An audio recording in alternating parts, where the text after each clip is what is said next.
Halo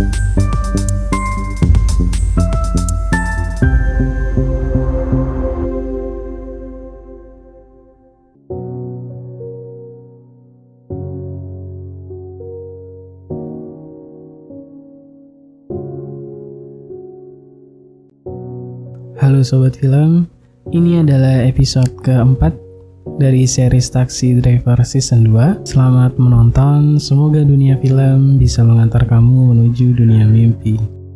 Di tengah sawah, Kim menghampiri penyanyi itu dan memberi petunjuk jika ada bengkel di sekitaran situ. Lalu Kim melanjutkan perjalanannya, sedangkan penyanyi itu menyuruh anak buahnya untuk mendorong kendaraannya. Ternyata pemilik bengkel itu adalah Kim, dan itu membuat penyanyi itu emosi. 아까 견인해 달라고 얘기를 하지 그랬어요. Bahkan Kim tidak bersedia memperbaiki truk itu dengan waktu yang sangat cepat, walaupun dibayar sangat banyak. 그 10만 원이랄 게 뭐 이렇게 많이 주는겨? Karenanya penyanyi itu meminta anak buahnya untuk mendorong truk itu lagi. Salah satu anak buahnya memohon pada Kim untuk memperbaiki mobil itu karena mereka terburu-buru untuk mengadakan konser dengan para lansia. Dan akhirnya Kim berpura-pura menyetujuinya untuk memperbaiki truk itu. 처음으로 하는 거예요. Sore hari konser para lansia berlangsung. Tanpa disadari oleh penyanyi itu bahwa semua gerak-gerik mereka telah dipantau oleh Go-eun melalui komputernya. Sehingga Go-eun tahu jika penyanyi itu memiliki rencana buruk pada salah satu lansia yang ada di sana. Saat itu Jin menukar kupon undian miliknya dengan kakek incaran penyanyi itu supaya penyanyi gagal untuk mendekati korbannya.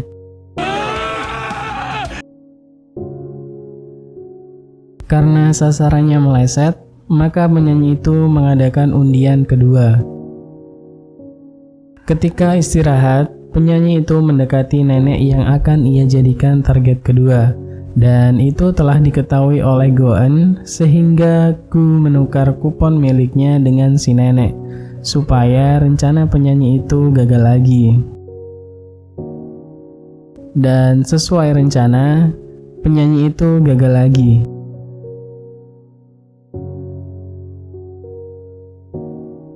Sehingga ia menghajar dan memarahi anak buahnya yang tidak bekerja dengan benar.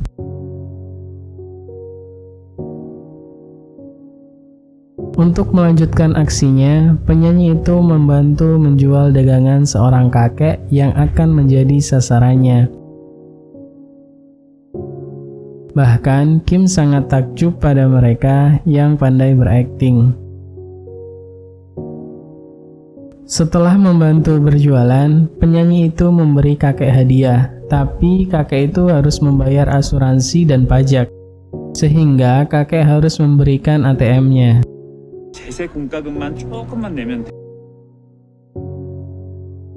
Penyanyi dan anak buahnya mencoba melakukan transaksi limit pada ATM kakek, tapi mereka gagal karena Kim membawa alat yang bisa menghilangkan sinyal pada alat transaksi itu.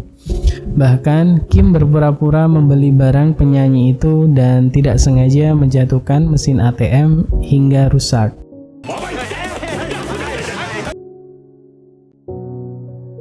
Di tempat kerja taksi pelangi, Han Jun mencari dokumen penumpang yang tertinggal sehingga ia terpaksa memasuki ruangan yang hanya staf saja diperbolehkan masuk.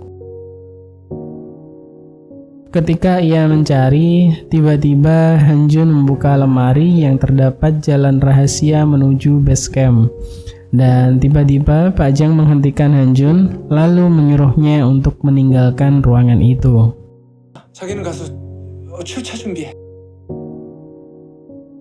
Go-eun dan Kim sedang mencari di mana penyanyi itu menyimpan uangnya, karena tidak ada mesin ATM di sekitaran wilayah situ. Pagi hari, penyanyi itu dibuat emosi oleh truknya yang mogok lagi, lalu ia memanggil pertolongan darurat untuk memperbaiki mobilnya.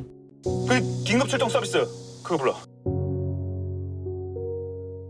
Dan orang yang datang adalah Kim, sehingga menambah kebencian penyanyi itu pada Kim.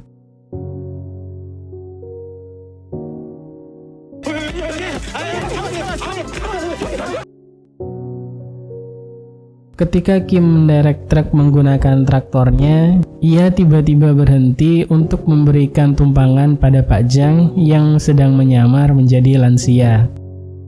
저 할아버지죠. 같이 태워갈게요. Awal mulanya penyanyi itu tidak suka, tapi setelah ia tahu kakek itu memberi $100 pada Kim, itu membuat penyanyi ingin menjadikan kakek itu target yang akan ia tipu. Rasa penasaran membuat penyanyi dan anak buahnya pergi ke rumah kakek itu, dan mereka terkejut melihat mobil mewah dan barang-barang mewah milik si kakek. Bahkan mereka sangat terkejut melihat kakek itu membawa banyak sekali uang. Keesokan harinya, penyanyi itu bersikap baik pada kakek, tapi kakek merasa tidak nyaman dengan sikapnya itu. 내가 재밌는 데 데려다 드릴까? Penyanyi itu mengadakan kembali konser lansia, tapi Pak Jang yang sedang menyamar tidak menyukai penampilannya, lalu ia pergi.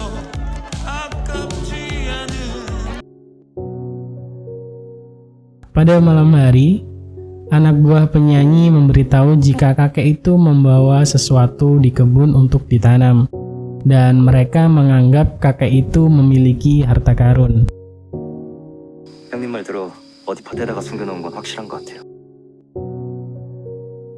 Hingga suatu hari, penyanyi dan anak buahnya mengikuti kakek ketika berjalan di sekitaran hutan.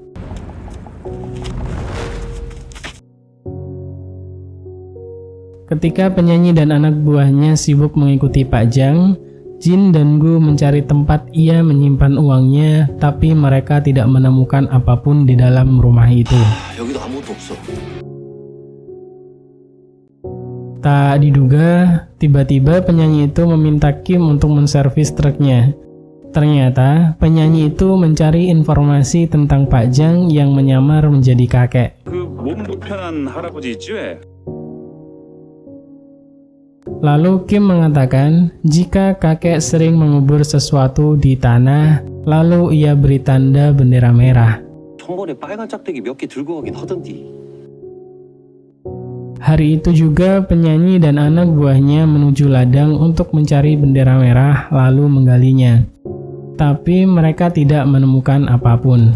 징징대지 말고 빨리 시작해. Karena tidak menemukan apapun, penyanyi itu menemui Kim, lalu Kim menyarankannya untuk menggunakan bego. Karena kakak itu sering meminjam bego miliknya. 나도 그 트랙터 좀 빌립시다. Siang hari, Kim mengantarkan bego ke ladang yang akan digali oleh penyanyi dan anak buahnya. Lalu Kim meninggalkan mereka. 지는 이만 가요. Setelah Kim pergi, mereka mulai menggali tanah. Dan mereka menemukan bungkusan kotak yang di dalamnya hanya terdapat kotoran.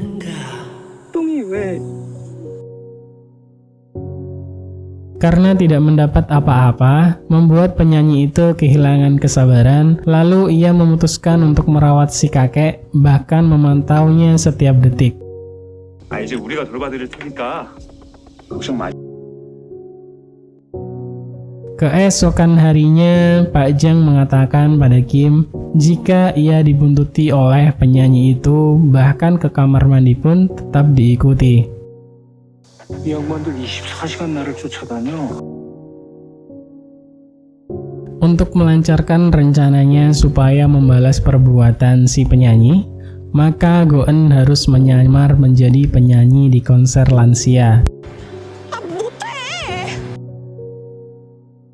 Konser dimulai dan Go-eun menyamar menjadi seorang penyanyi. Bahkan itu membuat Pak Jang bahagia hingga memberikan uang pada Go-eun. Melihat Pak Jang memberikan uang pada Go-eun, itu membuat penyanyi menugaskan Go-eun untuk mengikuti kakek supaya mendapatkan uang yang disembunyikan olehnya. Pak Jang memberi Go-eun mobil merahnya, lalu Go-eun mengejek penyanyi itu, bahkan ia tidak mau bekerja dengannya lagi. 그리고 저 이제 알바 안 해요. Melihat Go-eun membawa peta harta karun milik kakek yang ada di dalam mobilnya, membuat penyanyi itu mengejar Go-eun menggunakan truknya.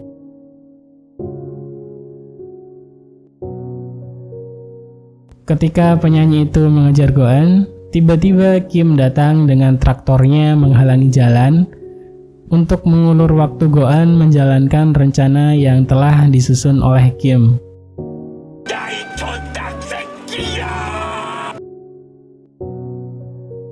Penyanyi itu mengikuti mobil Go-eun menuju tambang. Di tepi tambang, penyanyi itu hanya melihat mobil dan peta harta karun, sedangkan Go-eun pergi entah kemana.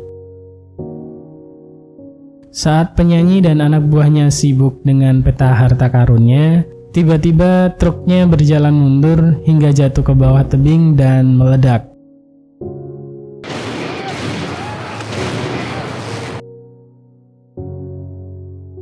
Ternyata itu semua adalah rencana Kim, karena penyanyi itu menyimpan semua uang dan emasnya di bawah bumper truk. Kejadian yang menimpa penyanyi itu membuatnya marah, lalu menemui Pak Jang untuk mengatakan di mana ia meletakkan harta karunnya. 그러니까 나한테 다 얘기해. 그럼 모든 게 편안해져.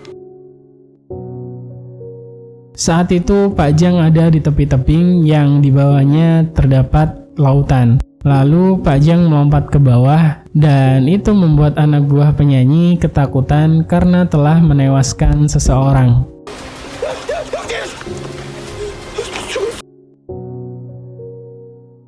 Anak buah penyanyi itu ketakutan karena melihat bosnya seperti psikopat, sehingga mereka melarikan diri dan menaiki taksi yang dibawa oleh Kim.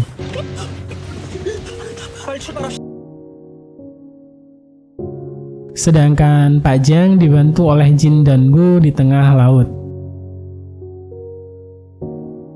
Kim menghajar anak buah penyanyi itu, lalu ia turunkan mereka di tengah pantai. Berbeda dengan penyanyi itu yang gila harta hingga ia tetap mencari bendera merah. Bahkan kondisinya sangat miris karena terguncang. Setelah semuanya beres, kini tim taksi mewah memberikan alat yang layak dipakai oleh lansia, dan uang nenek yang menjadi korban penyanyi itu sudah dikembalikan. Nenek itu bahagia dan berkumpul dengan anak cucunya. Misi selesai dan tim taksi mewah telah berhasil. 운행 종료합니다. Malam itu, Hanjun penasaran dan ia kembali ke ruangan yang pernah ia masuki. Sehingga Hanjun masuk ke dalam ruangan itu lagi, tapi Hanjun tidak menemukan apa-apa. Karena pintu yang tersembunyi itu tidak berfungsi dan tidak bisa turun menuju base camp. Dan film pun berakhir. Sampai jumpa di episode kelima di series ini. Selamat istirahat, selamat tidur, semoga mimpi indah.